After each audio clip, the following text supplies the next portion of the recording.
જોઈ રહ્યા છો લોકમૈત્રી ન્યૂઝ. હું છું એન્કર અર્પિતા પટેલ. હવે જોઈએ અગત્યના સમાચાર. સુરતના અમરોલીમાં પરિવારનો સામૂહિક આપઘાતની ઘટના સામે આવી. સુરતના અમરોલી વિસ્તારમાં પરિવારનો સામૂહિક આપઘાતની ઘટના સામે આવી. રાજ્યમાં વધુ એક પરિવાર દ્વારા સામૂહિક આપઘાત કર્યાની ચકચારી ઘટના સામે આવી છે.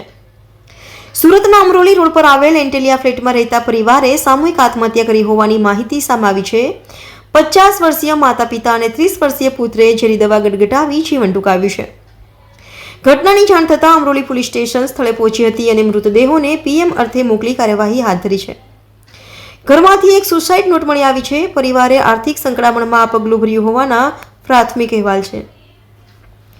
પ્રાથમિક માહિતી અનુસાર સુરતના અમરોલી રોડ પર આવેલા એન્ટેલિયા ફ્લેટમાં રહેતા પરિવાર દ્વારા સામૂહિક આત્મહત્યા કરવાની હચમચાવે એવી ઘટના બની છે. પરિવારમાં રહેતા 50 વર્ષીય માતા પિતા અને 30 વર્ષીય પુત્રે દવા પી આપઘાત કર્યો છે. ઘટનાની જાણ થતાં અમરોલી પોલીસ સ્થળે પહોંચી હતી અને કાર્યવાહી હાથ ધરી છે.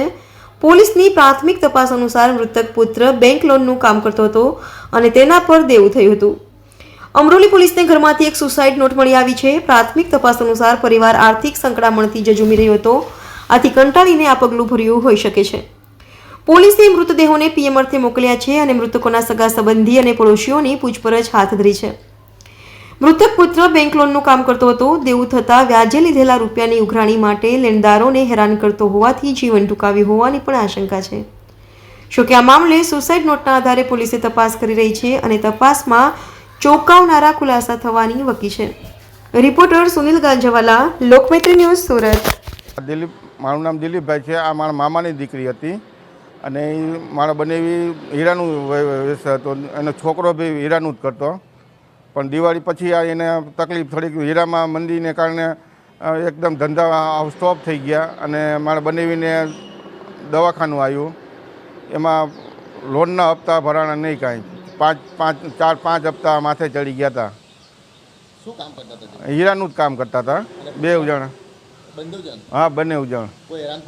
હવે હેરાન પરેશાનમાં તો બીજી તો કાંઈ નથી, પણ એને ફ્લેટ જે રાખેલો હતો ને એને બીજાને વેચી નાખ્યો હતો ને ઓલા પહેલાં ભાઈ એને કંઈક 50,000 રૂપિયા કે લાખ રૂપિયા જે આપ્યો એ બહુ ખ્યાલ નથી, પણ પૈસા આપ્યા હતા એટલે એ પાછા એ ઓલા ભાઈને લોન માથે બેઠી નહીં જેને આપેલા હતા એને.